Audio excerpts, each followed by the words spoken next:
அஸ்ஸலாமு அலைக்கும். Welcome to Umma's kitchen. இன்றைக்கி நாங்கள் பெருநாளைக்கு செய்யக்கூடிய மாதிரி ஒரு ஸ்வீட் ரெசிபி தான் பார்க்க போகிறோம். இதுக்கு நாங்கள் ஸ்ரீலங்காவில் கஜூருன்னு சொல்லுவோம். ரொம்பவே டேஸ்ட்டாகவும் இருக்கும். அதே நேரம் எங்களுக்கு செய்கிறதுக்குமே ரொம்பவே ஈஸியாக இருக்கும். வாங்கி இதை எப்படி செய்கிறேன்னு சொல்லி பார்ப்போம். கஜூர் செய்கிறதுக்கு நான் இங்கே 2 கப் அளவுக்கு மைதா மாவு எடுத்திருக்கிறேன். நீங்கள் மைதா அல்லது கோதுமை ரெண்டில் எந்த மாவு வேணும்னாலும் எடுத்துக்கொள்ளலாம். மாவை சேர்த்தினதுக்கு பிறகு நான் இதுக்கு டேஸ்ட்டுக்கு ஏற்ற அளவுக்கு கொஞ்சமாக உப்பு சேர்த்திக்கொள்கிறேன்.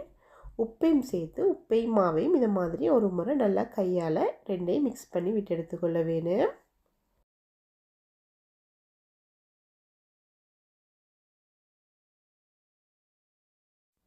அடுத்ததாக இதுக்கு நான் நெய் சேர்த்திக்கொள்கிறேன். நெய் அளவை பார்த்தீங்கன்னு சொன்னால் கிட்டத்தட்ட ஒரு 4 தேக்கரண்டி அளவுக்கு நான் சேர்த்திருக்கிறேன். இதை மாதிரி கொஞ்சம் கொஞ்சமாக நெய்யை சேர்த்து நாங்கள் நல்லா பிசைஞ்சு எடுத்துக்கொள்ள வேணும். நீங்கள் நெய் இல்லைன்னு சொன்னால் இதுக்கு நெய்யுக்கு பதிலாக எண்ணெய் கூட சேர்த்திக்கொள்ளலும். நீங்கள் எந்த குக்கிங் ஆயில் யூஸ் பண்ணுறீங்களோ அந்த ஆயிலை சேர்த்து இதை மாதிரி மாவையும் ஆயிலையும் அல்லது மாவையும் நெய்யையும் சேர்த்து இதை மாதிரி நல்லா பிசைஞ்சு எடுத்துக்கொள்ளலும். நீங்கள் நெய் அல்லது எண்ணெய் ரெண்டுமே சேர்த்தாமல் பட்டரை கூட கொஞ்சம் உருக்கி விட்டுட்டு சேர்த்துறா கூட சேர்த்திக்கொள்ளலும். பாருங்கள், நான் நெய்யை சேர்த்தினதுக்கு பிறகு இதை நல்லா இதை மாதிரி பிசைஞ்சு எடுத்துக்கொள்கிறேன். பாருங்கள், இதை மாதிரி தான் மாவும் நெய்யும் நல்லா ஒன்று சேர்ந்த மாதிரி நாங்கள் இதை நல்லா பிசைஞ்சு எடுத்துக்கொள்ள வேணும். இதை மாதிரி பிசைஞ்சோம்னு சொன்னால் தான் எங்களோட கஜூர் நல்லா கிறிஸ்பியாக இருக்கும். நல்லா மொறுமொறுன்னு சொல்லி கஜூர் வேணும்னு சொன்னால் இதை மாதிரி மாவையும் அதே நேரம் நெய் அல்லது எண்ணெயை சேர்த்து இதை மாதிரி நல்லா ஒரு முறை நீங்கள் பிசைஞ்சு எடுத்துக்கொள்ள வேணும். பாருங்கள், இதை மாதிரி தான். பாருங்கள், இப்போ இந்த மாவை கொஞ்சமாக கையில் எடுத்து இதை மாதிரி கொஞ்சம் பிடிச்சு பார்த்தா விலகும். பாருங்கள், மாவுமே நல்ல உருண்டையாக இதை மாதிரி பிடிபட்டு வருகுது. பாருங்கள், திருப்புற முறை நான் பிடிச்சு காட்டுறேன். மாவு உதிராமல் நல்லா இதை மாதிரி நான் கையால் பிடிச்சோம்னு சொன்னால் நல்லா இதை மாதிரி பிடிபட்டு வரும். பாருங்கள், இப்போ பாருங்கள், இதை உடைச்சி காட்டுறேன். உடைக்கிறதுமே ரொம்பவே ஈஸியாக அதே நேரம் நல்ல துண்டு துண்டாக உடைப்படுது. இதை மாதிரி நீங்கள் மாவையும் அதே நேரம் நெய்யையும் சேர்த்து பிசைஞ்சு எடுத்தீங்கன்னு சொன்னால் தான் எங்களோட கஜூர் நல்லா கிறிஸ்பியாக இருக்கும். அதால் நீங்களுமே நெய்யை சேர்த்தினதுக்கு பிறகு இதை மாதிரி மாவை பிசைஞ்சு நல்லா பிடிச்சி பாருங்கள். அப்போ தான் எங்களோட மாவுற பதவுமே கணக்காக இருக்கும். அதுக்கு பிறகு நாங்கள் கொஞ்சம் கொஞ்சமாக தண்ணியை சேர்த்து எங்களோட மாவை ரொட்டிக்கு நாங்கள் எப்படி மாப்பை செய்வோமோ அதே மாதிரி பிசைஞ்சு எடுத்துக்கொள்ள வேணும்.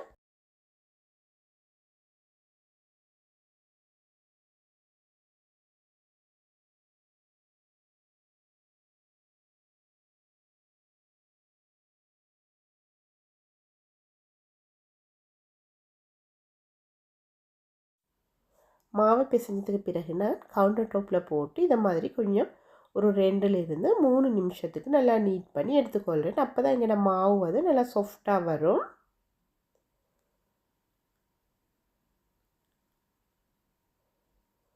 பாருங்கள், மாவு இதை மாதிரி நல்லா சாஃப்டாக நீட் பண்ணி எடுத்துருக்கிறேன். இப்போ இதை நாங்கள் ஒரு பவுலில் போட்டு மூடி ஒரு 1/2 அன் ஹவருக்கு வைக்க வேணும். 1/2 அன் ஹவருக்கு பிறகு தான் நாங்கள் இதை எடுத்து தட்டி கஜூர் செஞ்சு கொள்ள வேணும்.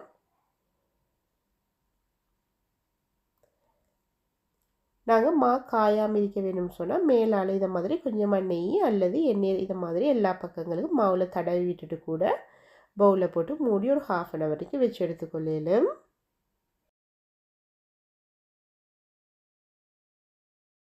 அடுத்தது நாங்கள் கஜூருக்காக வேண்டி சீனி பாகு காய்ச்சி எடுத்துக்கொள்ள வேணும்.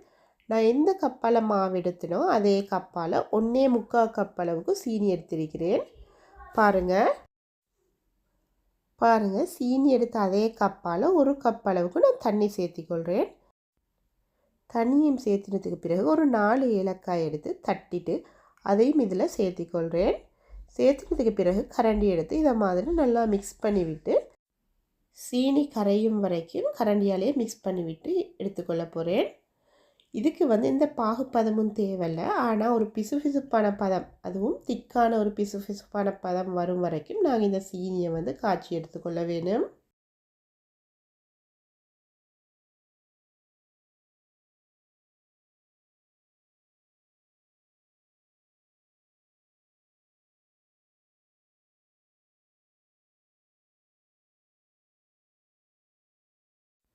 பாருங்கள், இந்த பதம் வாரத்துக்கு 10லிருந்து ஒரு 15 நிமிஷம் வரைக்கும் தேவைப்படும். பாருங்கள், நான் இந்த மாதிரி விரல்களால் உங்களுக்கு எடுத்து காட்டுறேன்.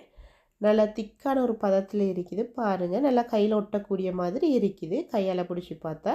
இந்த டைமில் நாங்கள் அடுப்பு ஆஃப் பண்ணி விட்டுட்டு இந்த சீனி வந்து கட்டியாகாமல் இருக்கிறதுக்கு இதை மாதிரி கொஞ்சமாக எலுமிச்சை சாறையும் பிழிஞ்சு விட்டால் எங்கள்கிட்ட சீனி பாகு ரெடி ஆகிடும். அதை ஒரு ஓரமாக வச்சுட்டு நான் இப்போ வந்து கஜ்ஜருக்காக வேண்டி கோர்ன்ஃப்ளவர் கலவையை தயார் செஞ்சு கொள்ள போகிறேன். இதுக்கு வந்து நான் 2 கரண்டி அளவு கோர்ன்ஃப்ளவர் சேர்த்திருக்கிறேன். அதோட கொஞ்சமாக எண்ணெய் சேர்த்திருக்கிறேன். எண்ணெய் அளவை பார்த்தீங்கன்னு சொன்னால் ஒரு 3 தேக்கரண்டி அளவுக்கு வரும். ரெண்டையும் சேர்த்து இதை மாதிரி நல்லா மிக்ஸ் பண்ணிவிட்டு எடுத்துக்கொள்கிறேன். அதுக்கு பிறகு வந்து நாங்கள் ஆல்ரெடி பிசைஞ்சு வச்ச மாவை இது மாதிரி 6 பகுதிகளாக நான் பிரித்து எடுத்துக்கொள்கிறேன். பாருங்கள், இதை மாதிரி தான்.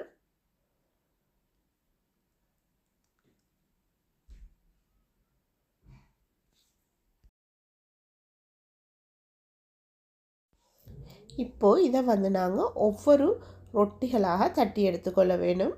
ஒவ்வொரு உருண்டையாக எடுத்து இதை மாதிரி நல்ல மெல்லுசாக ஒவ்வொரு ரொட்டிகளாக நான் இப்போ தட்டி எடுத்துக்கொள்ள போகிறேன்.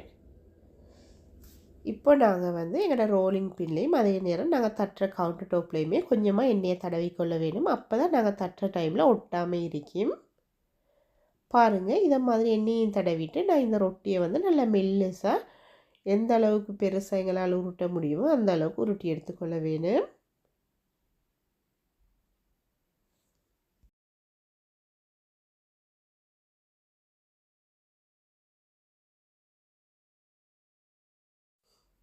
பாருங்கள், இதை மாதிரி வந்து நான் எல்லா ரொட்டிகளையும் உருட்டி எடுத்துக்கொள்கிறேன்.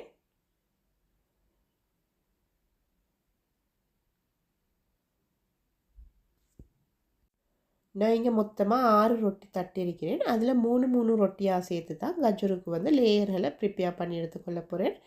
இப்போ நான் அதை எப்படி செய்கிறேன்னு சொல்லி பாருங்கள். இப்போ நான் ஆல்ரெடி தட்டி வச்ச ஒரு ரொட்டி எடுத்திருக்கிறேன்.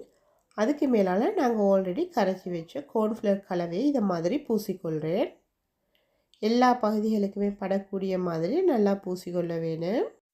அப்போ தான் வந்து நாங்கள் லேயரை க்ரியேட் பண்ணுறதுக்காக வேண்டி ரொட்டிகளை வந்து ஒன்றுக்கு மேலால் ஒன்று போடுற டைமில் ஒட்டாமல் இருக்கும். அந்த டைமில் வந்து எங்களோட லேயர்களுமே நல்லா அழகாக ஃபார்ம் ஆகி வரும். பாருங்கள், இதை மாதிரி பூசினதுக்கு பிறகு இதுக்கு மேலால் கொஞ்சமாக நான் மாவையும் தூவி விட்டு எடுத்துக்கொள்கிறேன். தூவுறதுக்கும் கூட நீங்கள் கோதுமை மாவு அல்லது மைதா மாவை யூஸ் பண்ணிக்கொள்ளலாம். பாருங்கள், இதுக்கு மேலால் திருப்ப நான் இன்னொரு ரொட்டி போட்டிருக்கிறேன். அந்த ரொட்டியுமே வந்து அடியில் உள்ள ரொட்டிற அளவுக்கு நாங்கள் வந்து நல்லா தட்டி எடுத்துக்கொள்ள வேணும். இதை வந்து நான் கைகளால் ஆரம்பத்தில் தட்டி விட்டுட்டு அடுத்து உருட்டு கட்டையை வச்சு இதை மாதிரி நல்லா 2 ரொட்டியுமே ஒரே அளவுக்கு வாரத்துக்கு உருட்டி எடுத்துக்கொள்கிறேன்.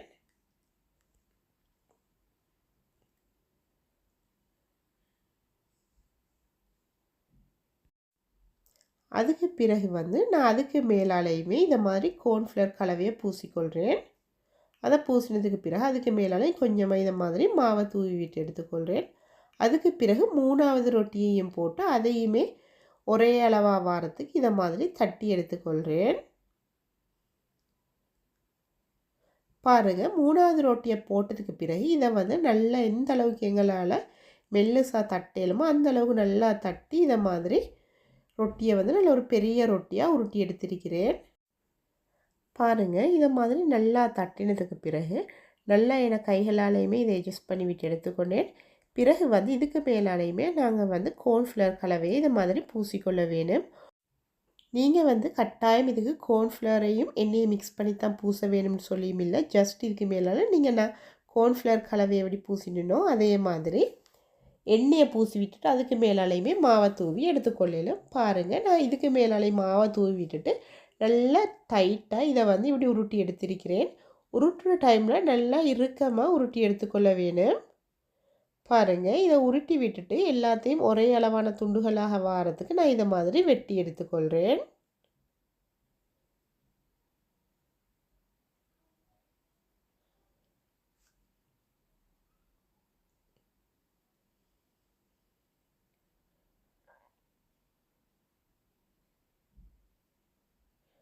பாருங்கள், நான் வெட்டின ஒரு துண்டை காட்டுறேன் எந்த அளவுக்கு லேயரெல்லாம் நல்லா ஃபார்ம் ஆகி வந்திருக்குதுன்னு சொல்லி. இப்போ வந்து நாங்கள் இதை மாதிரி கைகளால் ப்ரெஸ் பண்ணி விட்டு எடுத்துக்கொள்ளையிலும். அப்படி இல்லைன்னு சொன்னால் நாங்கள் உருட்டு கட்டையால் உருட்டுன்னு சொன்னால் கூட நல்லா அழுத்தி உருட்டாமல் மேலால் இதை மாதிரி கொஞ்சம் லைட்டாக உருட்டி எடுத்துக்கொள்ள வேணும். பாருங்கள், இதை மாதிரி தான் உங்களுக்கு பார்க்குற டைம்லேயே விளங்கும் இந்த கஜூரோட லேயர் எல்லாம் எந்த அளவுக்கு சூப்பராக ஃபார்ம் ஆகி வந்திருக்குதுன்னு சொல்லி.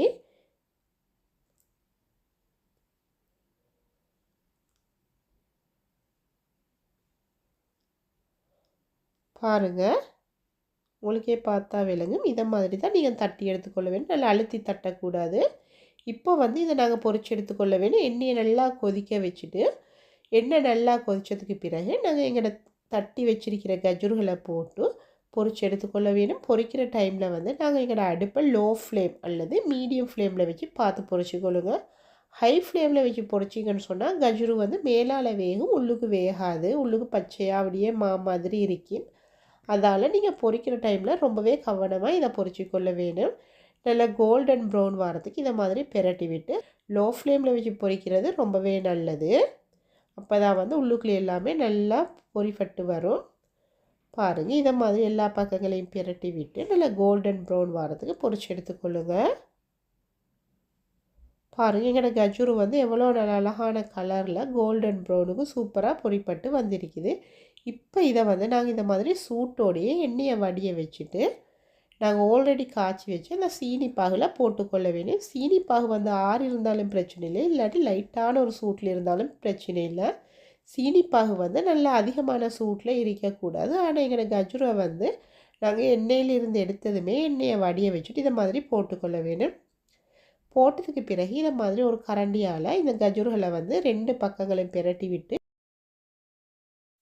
எல்லா பக்கங்களுக்கும் சீனி பாகு படுகிற மாதிரி நாங்கள் இதை வந்து பெரட்டி விட்டு எடுத்துக்கொள்ள வேணும்.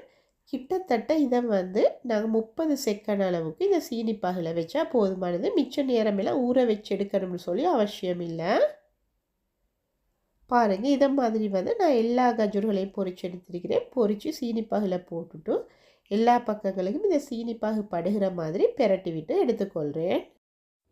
இந்த கஜூரு வந்து சாப்பிட்றதுக்குமே ரொம்பவே டேஸ்ட்டாக இருக்கும். அதே நேரம் நல்ல மொறுமொறுப்பு தன்மையோடு இருக்கும். நீங்கள் சீனி பாகில் போட்டுட்டு வெளியே வச்சு ஒரு 4-5 நாளைக்கு வச்சா கூடவே நல்ல மொறுமொறுப்பு தன்மையாக இருக்கும்.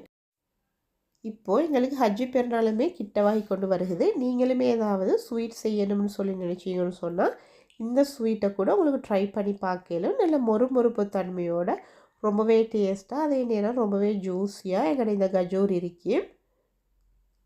இதை மாதிரி நான் எல்லா கஜூர்களையுமே பொரிச்சு எடுத்திருக்கிறேன். பாருங்கள், எந்த அளவுக்கு பர்ஃபெக்டாக நல்ல லேயர் எல்லாம் க்ரியேட் ஆகி வந்திருக்குது. பார்க்குறதுக்குமே அழகாக இருக்குது, நல்லா கிறிஸ்பியாக இருக்குது.